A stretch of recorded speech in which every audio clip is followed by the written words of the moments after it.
दोस्तों नमस्कार, पंचशील गृह शिक्षा चैनल में आपका स्वागत है। भाइयों, आज हमें उस चंद्रशेखर आज़ाद की याद आ रही है जिसको अंग्रेज़ों ने फांसी की सज़ा दी थी। भाइयों, चंद्रशेखर आज़ाद हंसते हुए फांसी के फंदे को चूमा था। भाइयों, आज उसी कैटेगरी में एक दूसरा चंद्रशेखर आज़ाद उर्फ रावण, जो अपने नाम के आगे टाइटल लगाए हैं, भाइयों, उसने आज जो गरीबों, मजलूमों, बिरादरी कोई भी हो, अगर सताया जा रहा है, किसी तरीके से उसका शोषण हो रहा है या माँ बहनों की अशिप्त पर हाथ डाला जा रहा है, तो वो अपने जान की बाजी देकर मौके पर पहुंचता है।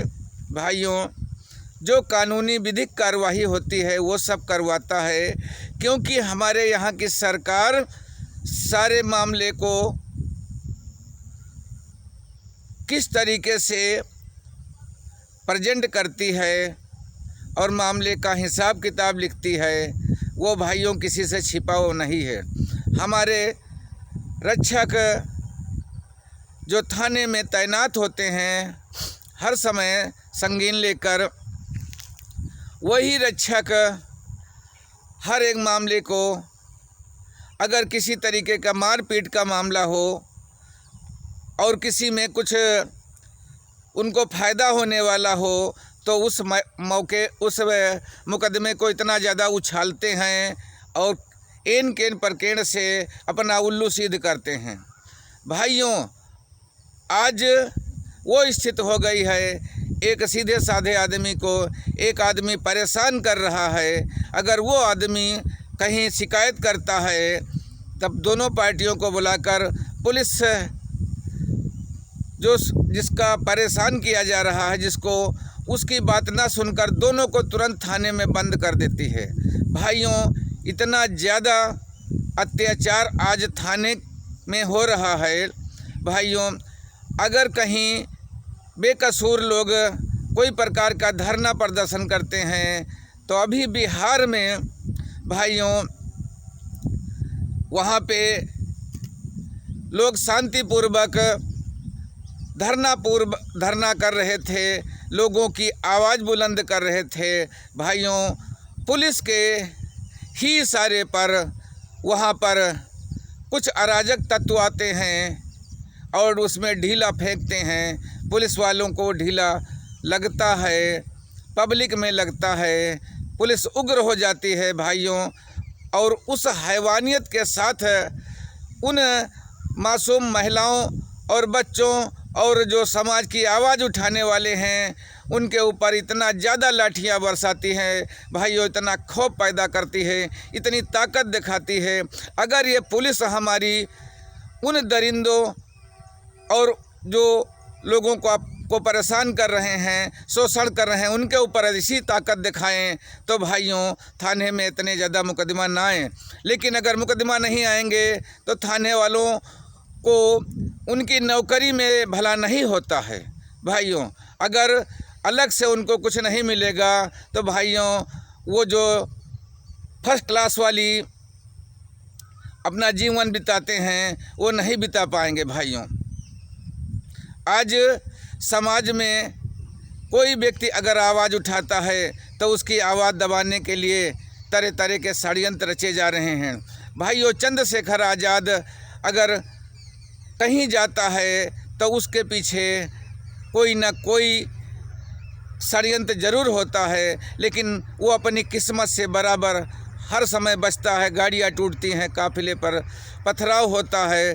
भाइयों, और चंद्रशेखर आज़ाद के रैली में वो जो 4 हमलावर थे, उसमें से एक नाम हम बताते हैं भाइयों, प्रशांत का था और एक नाम विक्की का था।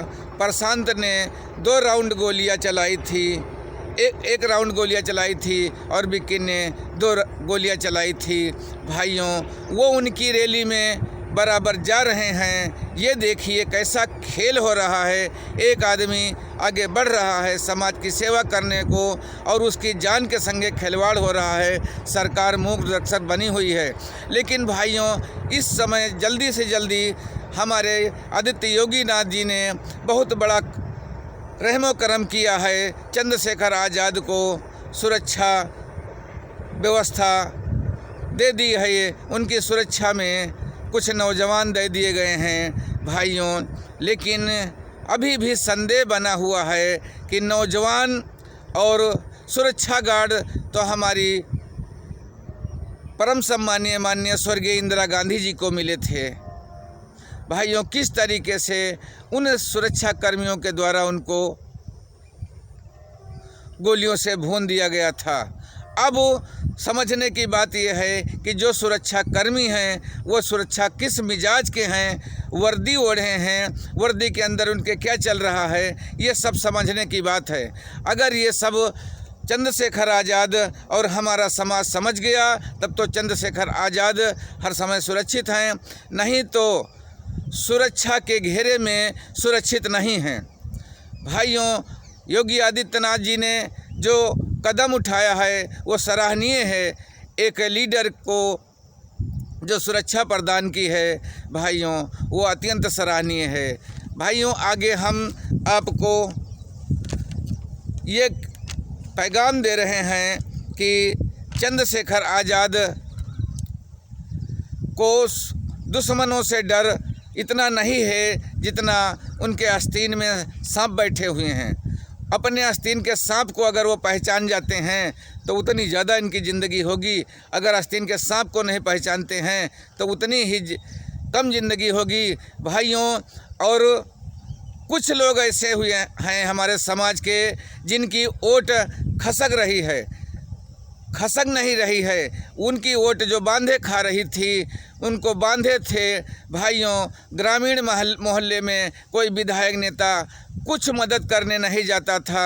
वो कहता था ये बसपा की वोट है, मायावती जी की वोट है भाइयों। और मायावती जी का जो विधायक आता था वो बोलता था कि हम तुम्हारे साथ अच्छा व्यवहार करेंगे, तुम्हारी सुख सुविधाएं प्रदान करेंगे। लेकिन भाइयों, वो विधायक इतना ज़्यादा खर्चा करके आता था और वो उसका ईमान पहले से खरीद लिया जाता था भाइयों। तो उससे कौन सी उम्मीद की जाती कि वो जनता में सेवा करता। भाइयों, अभी तक वोट बिकी है, लेकिन अब वोट बिकने वाली नहीं है। अब दलितों का नेता आज़ाद चंद्रशेखर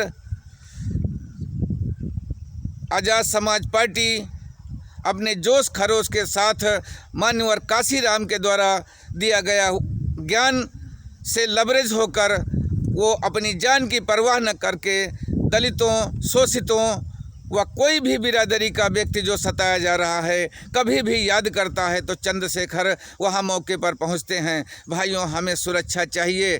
धन तो हम अपने विवेक से, अपने मेहनत से कमा लेंगे, लेकिन भाइयों अगर हमारा धन और हमारा धर्म और हमारी महिलाएं और हम सुरक्षित नहीं रहेंगे तो भाइयों किस तरह हम कहें कि हमारी नेता कौन है और हमारी सुरक्षा कौन करेगा। भाइयों, आज धरातल पर कोई बोलने वाला नहीं है, क्योंकि सब डरते हैं कहीं हमारे पीछे ईडी, सीबीआई या कहीं कोई दूसरा बंदा ना आ जाए। एक तरफ उनको प्रलोभन और है कि अगर एन केन पर केन से ये जो हमें ईडी सीबीआई का डर दिखा रहे हैं, कभी भी ये चूके तो ये हमें मुख्यमंत्री बना देंगे। उनके अंदर एक लालच ये बैठा हुआ है। भाइयों, हम किसी का नाम नहीं लेते हैं, लेकिन समझदार को इशारा काफ़ी है।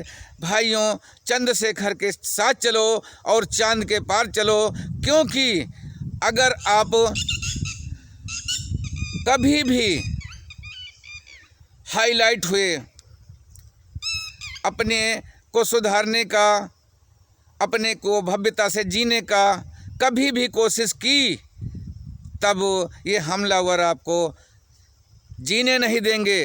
क्योंकि ये हमेशा एक ही चौपाई पढ़े हैं जो हमारे स्वामी प्रसाद मौर्य ने पढ़ाया था, शुद्ध गंवार ढोल पसनारी सकल ताड़ना के अधिकारी। भाइयों, ये सब ताड़ना के अधिकारी हैं। और ताड़ना का शब्द क्या होता है देहात में लोग अच्छी तरीके से जानते हैं और PhD के किए हुए लोग नहीं जानते हैं। देहात के लोग ताड़ना ये समझते हैं कि अगर गरीब आदमी कहीं कोई पढ़ने जाता है, बच्चा रे ये बेकार क्या कर पाएगा, इसको लगाओ अपना मजदूरी करे और ये कुछ नहीं कर पाएगा, पढ़ता नहीं है, घूमता है, और उस बच्चे से भी कहते हैं तुम कुछ नहीं कर पाओगे।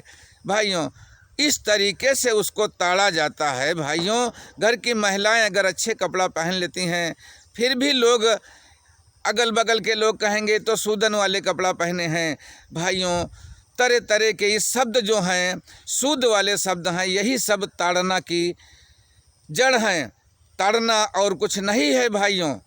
इसीलिए हम आगे आपसे प्रार्थना करते हैं और हम उम्मीद करते हैं कि आप समझदार हैं। हमारे वीडियो को जन जन में शेयर करो और लाइक करो, सब्सक्राइब भी कर दीजिए।